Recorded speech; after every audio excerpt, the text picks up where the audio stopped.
सी plus plus programming सीखने के लिए हमारे चैनल लर्न कोडिंग को सब्सक्राइब करें।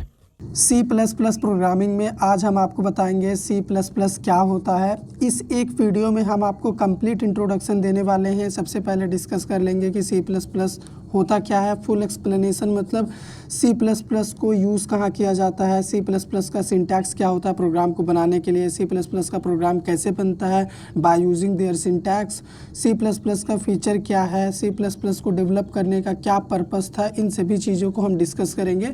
लेकिन सबसे पहले इसका एक छोटा सा डेफिनेशन आपको पता होना चाहिए कि ये सी प्लस प्लस क्या होता है। C plus plus is a high level general purpose object oriented programming language.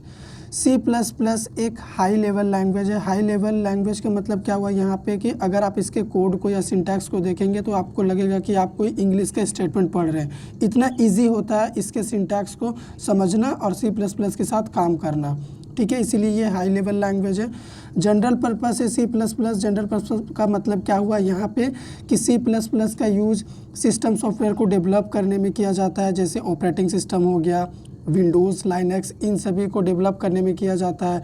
Application software को बनाने में भी सी प्लस प्लस का यूज़ किया जाता है, जैसे माइक्रोसॉफ्ट वर्ड, फोटोशॉप, ठीक है, MS ऑफिस, ये हो गया application software.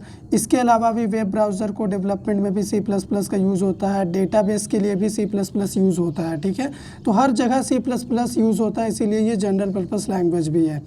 Object oriented programming language है सी प्लस प्लस में। ऑब्जेक्ट ओरिएंटेड के कॉन्सेप्ट को ऐड किया गया है। इसका मतलब हम इसमें क्लास क्रिएट कर सकते हैं, उस क्लास के लिए रियल ऑब्जेक्ट क्रिएट कर सकते हैं और ऑब्जेक्ट बना के हम अपने जो भी टास्क है उसको परफॉर्म कर सकते हैं, ठीक है। डेवलप्ड बाय बजरनी स्ट्रॉप्स at Bell Lab of AT&T's in the near of 90s 80s in USA। Bjarne स्ट्रॉप्स ये हैं साइंटिस्ट या फिर प्रोग्रामर, आप जो भी कह लें, जिन्होंने C plus plus programming language को डेवलप करा था, बनाया था। कब बनाया था? 1980s के टाइम पे उन्होंने बनाया था। कहाँ बनाया था? AT&T's के बेल लेबोरेटरी में उन्होंने C plus plus programming language को डेवलप करा था। मेन पर्पस था सी प्लस प्लस को डेवलप करने का कि इसमें ऑब्जेक्ट ओरिएंटेड के कॉन्सेप्ट को ऐड करना था। इससे पहले एक प्रोग्रामिंग लैंग्वेज था सी लैंग्वेज, जिसमें ऑब्जेक्ट ओरिएंटेड का कॉन्सेप्ट नहीं था। इसीलिए बजरनी स्ट्रॉप्स ने क्या किया, इसी लैंग्वेज को यूज़ करके, उसके फीचर को यूज़ करके सी प्लस प्लस को बनाया, जिसमें उन्होंने क्या किया, ऑब्जेक्ट ओरिएंटेड के कॉन्सेप्ट को ऐड किया, ठीक है। इसीलिए सी प्लस प्लस आज के टाइम पे बहुत ही डिमांडेबल है। सी प्लस प्लस का सिंटैक्स क्या होता है, यानी सी प्लस प्लस के प्रोग्राम को क्रिएट कैसे करेंगे हम। सबसे पहले हमें हेडर फाइल इंक्लूड करना पड़ेगा अपने प्रोग्राम में। तो यहाँ पे आप ये जो हैश का सिंबल देख रहे हैं, ये हो गया प्री प्रोसेसर। इंक्लूड अपने आप में एक स्टेटमेंट है जो कि क्या करता है, इस प्री प्रोसेसर के साथ इस लाइब्रेरी को इंक्लूड करता है, बाइंड करता है। तो IO स्ट्रीम इनपुट आउटपुट का एक स्ट्रीम है सी प्लस प्लस में। .h इसका एक्सटेंशन होता है, मतलब ये एक हेडर फाइल है, सी प्लस प्लस का लाइब्रेरी है। इस लाइब्रेरी के अंदर ही क्या है, इनपुट आउटपुट ऑपरेशन परफॉर्म करने का फार्मूला है। इनपुट के लिए हम यूज़ करेंगे सी प्लस प्लस में सी इन, आउटपुट के लिए हम यूज़ करेंगे सी आउट। तो इनपुट में हम यहाँ पे ये जो यूज़ कर रहे हैं ये हो गया एक्सट्रैक्शन ऑपरेटर। सी आउट के लिए हम ये जो सिंबल यूज़ कर रहे हैं ये हो गया इंसर्शन ऑपरेटर। और ये सी इन सी आउट अपने आप में एक ऑब्जेक्ट है, ठीक है। तो सी इन का यूज़ इनपुट के लिए हम करते हैं, सी आउट का यूज़ हम आउटपुट के लिए करते हैं, इसीलिए सी आउट नाम है इसका। और ये दोनों ऑब्जेक्ट जो है इसी स्टैंडर्ड लाइब्रेरी के अंदर है IO स्ट्रीम, ठीक है। अगर हम नेम स्पेस को यूज़ करेंगे तो हमें .h एक्सटेंशन नहीं देना पड़ेगा, ठीक है। तो यहाँ पे नेम स्पेस क्या होता है, नेम स्पेस अपने आप में एक टेम्पलेट है जो कि हमें स्पेस प्रोवाइड करता है ताकि हम खुद का आइडेंटिफायर को डिक्लेयर कर सके, क्रिएट कर सके। जैसे हम अगर खुद का वेरिएबल या फंक्शन क्रिएट करना चाहते हैं तो हम नेम स्पेस क्रिएट करके नेम स्पेस के अंदर कर सकते हैं। बट यहाँ पे नेम स्पेस का हम यूज़ कर रहे हैं स्टैंडर्ड लाइब्रेरी के लिए। STD अपने आप में एक स्टैंडर्ड ऑब्जेक्ट हो गया जो कि हमें ग्लोबली एक्सेसिबिलिटी प्रोवाइड करता है। कैसे, जब हम प्रोग्राम आपको बनाएंगे तो वहाँ पे शो करेंगे। अगर हम इसे यूज़ नहीं करेंगे तो हमें क्या एरर मिलेगा, यूज़ करने से क्या एडवांटेज है, ठीक है। फिर यहाँ पे हो जाता है हमारा एक फंक्शन है मेन। मेन एक यूज़र डिफाइंड स्पेशल फंक्शन है। स्पेशल फंक्शन ये क्यों है, क्योंकि किसी भी सी प्लस प्लस प्रोग्राम का जो एग्जीक्यूशन है मेन फंक्शन से स्टार्ट होता है।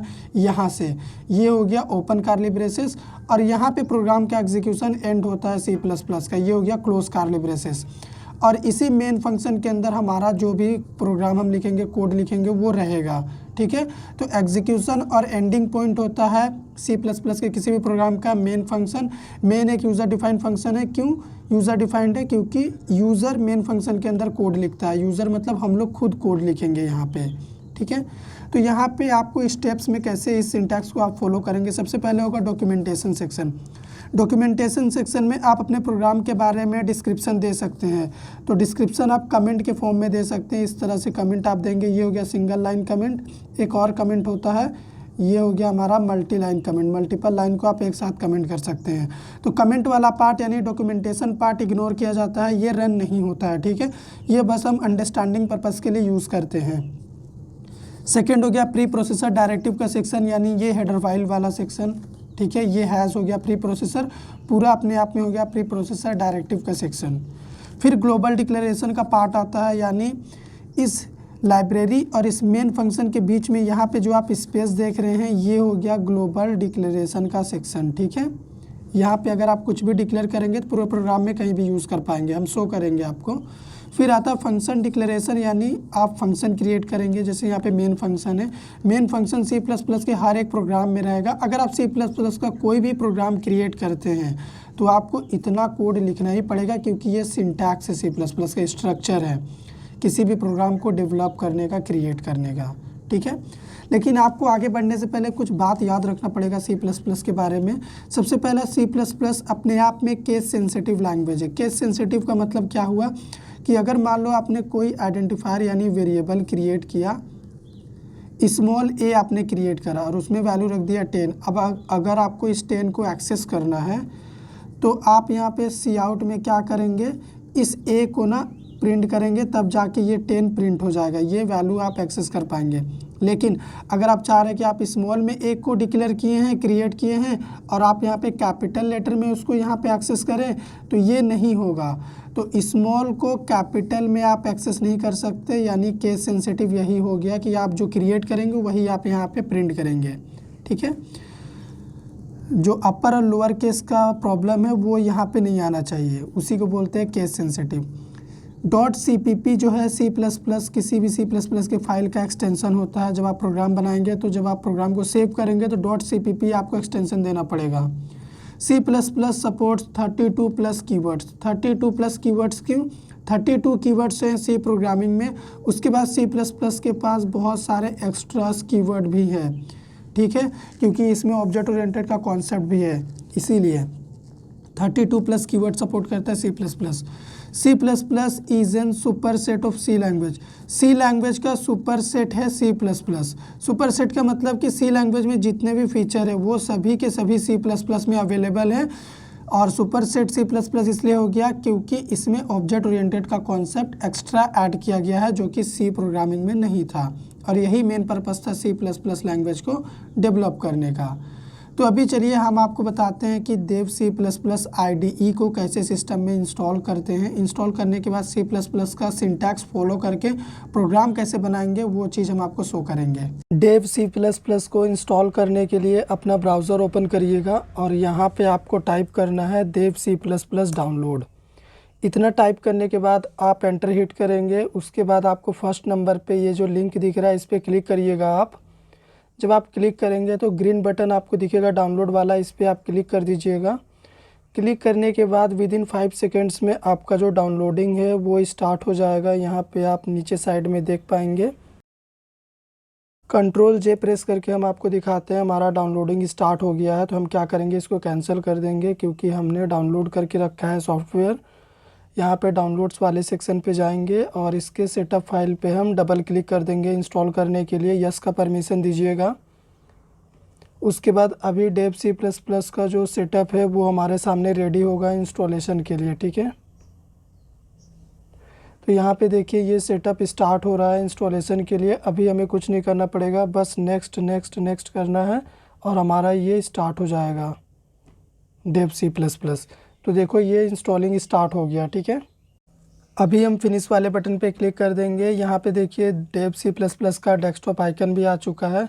तो फर्स्ट टाइम ये अपने से स्टार्ट हो जाएगा। तो हमें क्या करना है, बस यहाँ पे नेक्स्ट पे क्लिक कर देना है, नेक्स्ट, ओके। तो ये विंडो आपके सामने ओपन होगा। आपको फाइल वाले सेक्शन पे जाना है, न्यू पे सेलेक्ट करके सोर्स फाइल आपको क्लिक करना है। तो आपके सामने ये कोडिंग का विंडो आ जाएगा। तो आपको सबसे पहले क्या करना है, फ़ॉन्ट साइज़ इंक्रीज़ करना है, बहुत छोटा है। तो टूल्स वाले ऑप्शन पे जाएंगे, एडिटर ऑप्शंस, उसके बाद यहाँ पे फ़ॉन्ट्स पे आके आप क्या करेंगे, इसका जो फ़ॉन्ट साइज़ है वो आप अपने हिसाब से इंक्रीज़ कर लेंगे, ठीक है। फिर ओके करेंगे तो ये देखो ये बढ़ गया है। अभी प्रोग्राम बनाने के लिए हमें क्या करना पड़ेगा, वही C++ का सिंटैक्स यूज़ करना पड़ेगा। तो सबसे पहले एज़ पर सिंटैक्स अगर हम बात करें तो हमें हेडर फाइल को इंक्लूड करना पड़ेगा। तो हमें लिखना पड़ेगा हैज़ इंक्लूड, उसके बाद हमारे लाइब्रेरी का नेम क्या था, IOStream, ठीक है। ये लाइब्रेरी है, इसी लाइब्रेरी के थ्रू हम इनपुट आउटपुट ऑपरेशन परफॉर्म कर पाएंगे प्रोग्राम में। अगर हम कोई भी प्रोग्राम बनाते हैं तो हम ये एक्सपेक्ट करते हैं कि हम कुछ इनपुट देंगे, हमें आउटपुट चाहिए, तभी तो हम प्रोग्राम बना रहे हैं, ठीक है। तो अभी हम मेन फंक्शन यूज़ करेंगे यहाँ पे। अगर मेन फंक्शन में काली ब्रेसेस के अंदर यहाँ पे हम चाहते हैं कोई एक मैसेज आउटपुट स्क्रीन में प्रिंट हो, तो हम cout यूज़ करेंगे प्रिंट करने के लिए। तो हम चाहते हैं कि अंकुश प्रिंट हो जाए आउटपुट स्क्रीन में, तो हम सेमीकोलन लगाएंगे और इस प्रोग्राम को सबसे पहले सेव करेंगे। डेस्कटॉप लोकेशन पे हम एक फ़ोल्डर क्रिएट कर लेते हैं C++ नाम का, ठीक है। और इस फोल्डर के अंदर हम अपने प्रोग्राम को सेव कर रहे, first.cpp एक्सटेंशन होगा प्रोग्राम का, सेव कर रहे। तो यहाँ पे देखो एक्सटेंशन first.cpp है, प्रोग्राम हमारा सेव हो गया है। अब हम क्या करेंगे, इसको रन करेंगे। तो एग्जीक्यूट वाले ऑप्शन पे जाके कंपाइल एंड रन। तो हमें यहाँ पे लाइन नंबर 2 के लिए एक एरर दे रहा है, लाइन नंबर 5 के लिए भी एरर दे रहा है कि cout was not declared in this scope। यहाँ पे आप ये जो cout यूज़ कर रहे हैं ना, ये आप नहीं कर सकते, आप इसको यहाँ पे डिक्लेयर कर ही नहीं सकते। क्यों? क्योंकि आप नेम स्पेस यूज़ नहीं कर रहे, जबकि ये cout इस स्टैंडर्ड लाइब्रेरी के अंदर है, ये इंक्लूड है, फिर भी हम इसको यहाँ पे इस स्कोप में यूज़ नहीं कर सकते मेन फंक्शन के अंदर।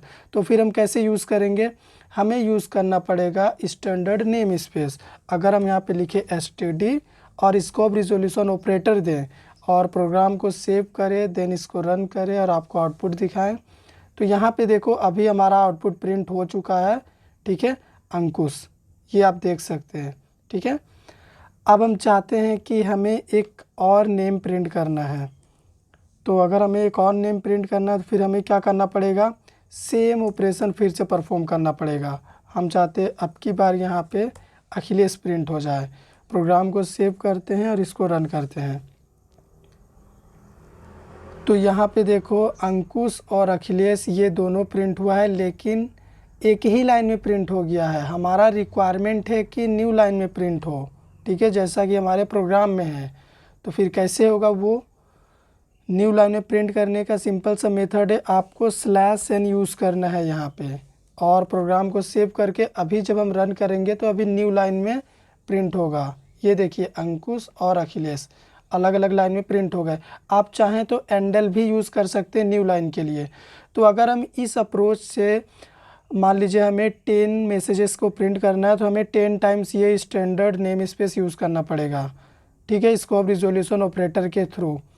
तो ये तो बहुत ही लेंदी प्रोसेस हो जाएगा। तो हम क्या करेंगे, इसको ग्लोबली डिक्लेयर कर लेंगे किसी एक प्लेस पे। तो यहाँ से इसको हम हटा देंगे, ठीक है, यहाँ से भी हम हटा देंगे। बार बार हम इसको नहीं लिख के, हम एक बार ही इसको ग्लोबल डिक्लेरेशन सेक्शन में यहाँ पे लिख देते हैं। यूजिंग, हम नेम स्पेस को यूज़ करना चाहते हैं std के साथ, ठीक है। और अभी ये std अपने आप यहाँ पे यूज़ हो जाएगा, हमें लिखना भी नहीं पड़ेगा।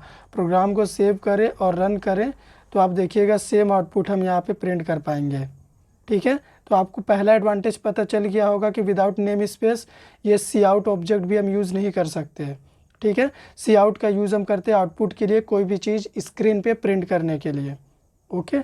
अब मान लीजिए मुझे कुछ इनपुट लेना है, मैं चाहता हूँ कि मैं कुछ इनपुट लूँ, उसके बाद वो आउटपुट स्क्रीन में प्रिंट हो जाए। तो सबसे पहले हम एक मैसेज पास करते हैं, एंटर अ नंबर। मुझे एक नंबर इनपुट लेना है अपने आउटपुट स्क्रीन में, ठीक है। तो उसके लिए हम क्या करेंगे, हम एक वेरिएबल क्रिएट करके रख लेते हैं नम नाम का, और इसी नम वेरिएबल में हम नंबर को इनपुट लेंगे। तो इनपुट लेने के लिए सीन ऑब्जेक्ट हम यूज़ करेंगे, ठीक है, यहाँ पे, और नम को इस तरीके से हम लिख देंगे। नंबर इनपुट हो चुका है, अब क्या करना है, हमें प्रिंट करना है नंबर को। तो नंबर को हम इस तरीके से अभी प्रिंट कर देंगे। तो यहाँ पे हम लिख देते हैं सीन का यूज़ हम कर रहे हैं, कमेंट सेक्शन में लिख रहे हैं इनपुट के लिए। याद रखिएगा ये हमारा डॉक्यूमेंटेशन सेक्शन है, यानी कमेंट का पार्ट ये कंसीडर नहीं किया जाएगा, ये प्रोग्राम का हिस्सा होते हुए भी इग्नोर किया जाएगा कंपाइलर के थ्रू। सी आउट का यूज़ करते हैं हम आउटपुट के लिए, ठीक है। अभी हम क्या करेंगे, अगर अपने प्रोग्राम को एग्जीक्यूट करें तो सबसे पहले हमें बोलेगा एंटर अ नंबर इनपुट कर देते हैं हम। जैसे ही हमने एंटर हिट करा, ये देखो ये प्रिंट भी हो गया। तो इस तरीके से आप रन टाइम में अपने आउटपुट स्क्रीन में भी इनपुट ले सकते हैं वैल्यू को। अभी एक और चीज़ हम आपको शो करना चाहेंगे, मान के चलिए यहाँ पे हम एक वेरिएबल क्रिएट कर रहे हैं नम नाम का ही, और उसमें वैल्यू दे देते हैं 100, और इस नम में अभी वैल्यू दे देते हैं हम 10, ठीक है। सेमीकोलन लगा रहे, नहीं तो एरर मिलेगा हमें। और अभी हम नम को प्रिंट कर रहे हैं, तो आप बताइए क्या वैल्यू प्रिंट होगा, 100 या फिर 10। तो जैसे ही हम प्रोग्राम को रन कर रहे, आप देख पा रहे यहाँ पे बार बार क्या प्रिंट हो रहा है, 10 प्रिंट होगा, यानी ये वाला नम का वैल्यू 10 प्रिंट होगा। तो आप कहेंगे फिर ये वाला हम कैसे एक्सेस कर पाएंगे, 100 मुझे प्रिंट करना है, वो कैसे होगा। अगर आपको 100 प्रिंट करना है, फिर आपको क्या करना पड़ेगा, स्कोप रिजोल्यूशन ऑपरेटर यहाँ पे यूज़ करना पड़ेगा। इसका मतलब ये होता है कि हम ग्लोबल वाले वेरिएबल के वैल्यू को एक्सेस करना चाहते हैं जो ग्लोबली डिक्लेयर किया हुआ है, ठीक है। तो यहाँ पे प्रोग्राम को अगर अभी हम सेव करके रन करें तो आप देखिएगा 100 यहाँ पे प्रिंट हो चुका है, ठीक है। अभी नेम स्पेस का एक और छोटा सा डेमो हम आपको शो करेंगे कि इसको यूज़ करने का एडवांटेज क्या है। सबसे पहले तो हम एक डॉक्यूमेंटेशन सेट कर देते हैं अपने प्रोग्राम में। प्रोग्राम का हमारा आज का मोटो क्या है, किस चीज़ का प्रोग्राम है, ये है फर्स्ट C++ प्रोग्राम। अगर आपको कोई लिखने बोलेगा कि पहला C++ प्रोग्राम लिखो, तो आप यही प्रोग्राम लिखना। और ये जो हम लिखे हैं ना कमेंट देके, ये इग्नोर किया जाएगा कंपाइलर के थ्रू, ठीक है। इसको कंसीडर करेगा ही नहीं हमारा कंपाइलर। और कमेंट को यूज़ करने का दो तरीका होता है। ये जो हमने यूज़ किया ये सिंगल लाइन कमेंट है, मल्टी लाइन कमेंट हम आपको दिखा देंगे कैसे होता है। तो सबसे पहले अगर हम यहाँ पे एक फंक्शन बनाएं, मान लो void show, ये फंक्शन हम क्रिएट किए, ठीक है। और इसमें हम एक मैसेज प्रिंट कर दें। मैसेज क्या प्रिंट कर देते हैं हम, अखिलेश, और सेमीकोलन लगा दें। और अभी हम क्या करें, सेम एक और यही सेम फंक्शन फिर से एक बार यहीं पे बना दें, ठीक है। अगेन void show, और इसमें मैसेज प्रिंट कर दें अंकुश, ओके। और अभी तो सब कुछ ठीक है। इस मेन फंक्शन में आते हैं, क्या करेंगे, फंक्शन को हम कॉल करेंगे अपने। तो फंक्शन को कॉल करने के लिए सिंपली फंक्शन का नेम यहाँ पे लिखना पड़ेगा, तो ये हो जाएगा फंक्शन कॉल, ठीक है। और हमारा नेम स्पेस तो हम यूज़ किए ही नहीं है, तो यहाँ पे हमें नेम स्पेस भी यूज़ करना पड़ेगा, std। प्रोग्राम को अभी हम सेव करेंगे, तो आप बताइए कौन सा फंक्शन कॉल होगा, अखिलेश वाला शो या फिर अंकुश वाला शो। चलिए देखते हैं। जैसे ही हम प्रोग्राम को रन किए हैं, यहाँ पे देखिए रीडिफाइन किया गया है void show फंक्शन को, यानी सेम फंक्शन को दो बार आपने लिखा हुआ है, तो ये आप नहीं कर सकते हैं। सबसे पहले तो ऐसे आप कर ही नहीं सकते, ठीक है।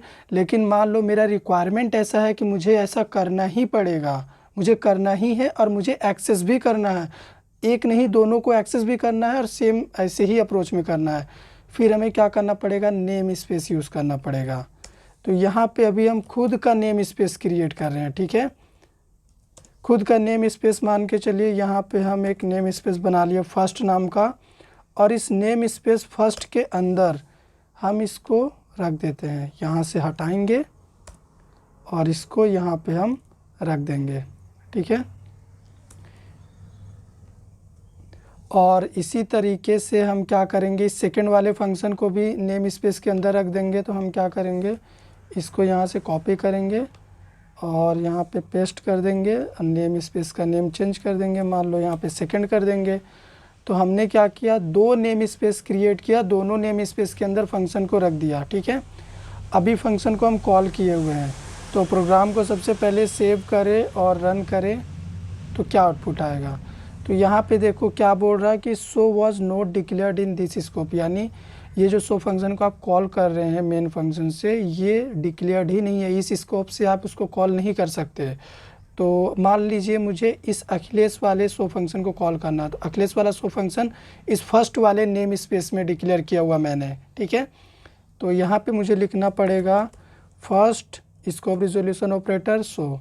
अभी अगर हम रन करें प्रोग्राम को तो आप देखिएगा अखिलेश मैसेज प्रिंट हो जाएगा, ठीक है। इसका मतलब ये वाला सो फंक्शन जो था वो कॉल हो गया, ये वाला। अब मुझे इसको कॉल करना है तो मुझे क्या करना पड़ेगा, सेकेंड के साथ भी लिखना पड़ेगा, यहाँ पे लिख दो सेकेंड, ठीक है। और प्रोग्राम को अभी हम रन करेंगे तो अभी देखिएगा अखिलेश अंकुश दोनों प्रिंट होगा। यहाँ पे अखिलेश अखिलेशी 2 टाइम्स प्रिंट हो गया है क्योंकि सेम मैसेज यहाँ पे भी लिखा हुआ है। और न्यू लाइन में हम चाहते हैं आउटपुट आए तो /n यूज़ कर लेंगे हम, ठीक है। तो अभी आप देखो अखिलेश अंकुश दोनों प्रिंट हो गया, इसका मतलब हम दोनों फंक्शन को यहाँ पे एक्सेस कर पा रहे हैं। तो नेम स्पेस का यहाँ पे भी एक यूज़ हो गया कि सेम टाइप का अगर आइडेंटिफायर आप अपने प्रोग्राम में लिखना चाहते हैं और एक्सेस करना चाह रहे हैं तो आप नेम स्पेस के थ्रू भी कर सकते हैं। नेम स्पेस आइडेंटिफाई करने में हेल्प करता है, ठीक है। और अभी हम बात करें कीवर्ड का, C++ में कीवर्ड का, तो यहाँ पे देखो ये नेम स्पेस कीवर्ड है, यूजिंग एक कीवर्ड है C++ में, वॉइड भी कीवर्ड है, और इससे पहले हमने इंट जो यूज़ किया था वो भी एक कीवर्ड था। पहचानने का तरीका देखो, ये बोल्ड फॉर्म में है, ये अलग फॉर्म में ही रहेगा, ठीक है। और कीवर्ड को यूज़ हम अपने पर्सनल यूज़ के लिए नहीं कर सकते, यानी वेरिएबल के लिए कीवर्ड का यूज़ नहीं कर सकते, फंक्शन का नेम के लिए कीवर्ड का यूज़ नहीं कर सकते। जैसे वॉइड एक कीवर्ड है और इंट भी कीवर्ड है, तो हम फंक्शन का नेम इंट नहीं दे सकते, ठीक है। इस तरीके से हम इंट जो है कीवर्ड है तो इसको फंक्शन का नेम के लिए यूज़ नहीं कर सकते। अगर मान लो हम करेंगे तो हमें एरर देगा कि आप कीवर्ड को अपने पर्सनल यूज़ के लिए नहीं कर सकते। यहाँ पे देखो एक्सपेक्टेड अनक्वालिफाइड आईडी बिफोर ये टोकन, इस टोकन से पहले ये जो अनएक्सपेक्टेड अनक्वालिफाइड आइडेंटिफायर आप यूज़ कर रहे हैं, यहाँ पे आपको एरर दे रही है, ठीक है। एक पॉइंट हमने आपको और बताया था कि C++ जो है केस सेंसिटिव लैंग्वेज है, तो इसको हम कैसे प्रूफ करेंगे, कैसे C++ केस सेंसिटिव है। तो यहाँ पे अगर मान लो हम मेन मेथड में int a = 10 लिख देते हैं, ठीक है। और Cout में हम सेम प्रिंट करेंगे, अगर a को प्रिंट करेंगे तो आपको भी पता है क्या आउटपुट आएगा, 10 आएगा, क्योंकि अभी हम जो वेरिएबल क्रिएट किए हैं वही वेरिएबल को यहाँ पे देखो क्रिएट किए हैं, उसी को एक्सेस कर रहे हैं। लेकिन अगर हम यहाँ पे कैपिटल A एक्सेस करें, बनाए हैं स्मॉल a और एक्सेस कर रहे कैपिटल A में, तो क्या इसको हम एक्सेस कर सकते हैं। फिर से हम रन करें तो यहाँ पे देखो हमें एरर आ गया है, A was not declared in this scope. ये जो A आप प्रिंट कर रहे हैं ये आपने डिक्लेयर किया ही नहीं है, ये आपने क्रिएट किया ही नहीं है जो आप यहाँ पे यूज़ कर रहे हैं, तो ये आप नहीं कर सकते। तो यही होता है केस सेंसिटिव कि आप जिस केस में डिफ़ाइन करेंगे उसी केस में आप एक्सेस करेंगे, ठीक है। C++ प्रोग्रामिंग लैंग्वेज का फ़ीचर क्या होता है, सबसे पहला फ़ीचर होता है इजी टू लर्न। इसको सीखना बहुत ही इजी है, बहुत ही सिंपल लैंग्वेज है C++, जिसको आप सीख सकते हैं। ओपन सोर्स है, यानी आप इसको कभी भी कहीं से भी सीख सकते हैं फ्री में, ठीक है। पोर्टेबल है, इसके प्रोग्राम को आप एक सिस्टम में बना के दूसरे सिस्टम में भी रन कर सकते हैं, बट आपका जो ऑपरेटिंग सिस्टम का कॉन्फ़िगरेशन है वो सेम होना चाहिए। ऐसा नहीं कि विंडोज़ ओएस का प्रोग्राम आप लाइनक्स ओएस में जाके रन करें C++ का, ऐसा नहीं होगा, ठीक है। थर्ड हो गया ऑब्जेक्ट ओरिएंटेड प्रोग्रामिंग का कॉन्सेप्ट इसमें ऐड किया गया है, जो कि इसका मेन फीचर है। ऑब्जेक्ट ओरिएंटेड में सबसे पहले इनहेरिटेंस आता है, जिसका यूज़ करके आप कोड को रीयूज़ कर सकते हैं। पॉलीमॉर्फिज्म हो गया सेकंड ऑब्जेक्ट ओरिएंटेड का हमारा फीचर। इसमें क्या होता है कि आप सेम ऑब्जेक्ट को अलग अलग तरीके से रिप्रेजेंट कर सकते हैं। इनकैप्सुलेशन यानी क्लासेस क्रिएट कर सकते हैं, आप उसका ऑब्जेक्ट बना सकते हैं, ठीक है। वेरिएबल और फंक्शन को एक क्लास के अंदर डिफाइन कर सकते हैं, वही हो गया इनकैप्सुलेशन। एब्स्ट्रैक्शन का मतलब कि आप रन टाइम एंटिटी को अचीव कर सकते हैं। इसमें क्या होता है कि आप जो चीज़ चाहें शो करें और बाकी चीज़ को आप हाइड भी रख सकते हैं। तो ये मेन एडवांटेज हो गया C++ का फीचर में, ठीक है, ऑब्जेक्ट ओरिएंटेड प्रोग्रामिंग का कॉन्सेप्ट। C++ में मेमोरी को मैनेज करने का कॉन्सेप्ट भी है, यानी आप मेमोरी को अपने हिसाब से मैनेज कर सकते हैं, ठीक है। अपने ही स्पेस के हिसाब से, प्रोग्राम के रिक्वायरमेंट के हिसाब से आप स्पेस क्रिएट कर सकते हैं, ठीक है। बहुत रिच लाइब्रेरी है सी प्लस प्लस का। आप अगर पढ़ेंगे तो आपको बहुत कुछ पढ़ने के लिए मिलेगा, ठीक है। एक्सेप्शन हैंडलिंग का कॉन्सेप्ट भी सी प्लस प्लस में ऐड किया गया है, यानी आप इसमें रन टाइम में आने वाले एरर को हैंडल कर सकते हैं, ठीक है, और प्रोग्राम के एग्जीक्यूशन के फ्लो को मेंटेन रख सकते हैं एरर आने के बाद भी। तो ये हमारा कंप्लीट इंट्रोडक्शन था C plus plus programming language का। अगर आपको वीडियो पसंद आया हो तो वीडियो को लाइक करिएगा, शेयर करिएगा, चैनल पे नए हैं चैनल को सब्सक्राइब करिएगा।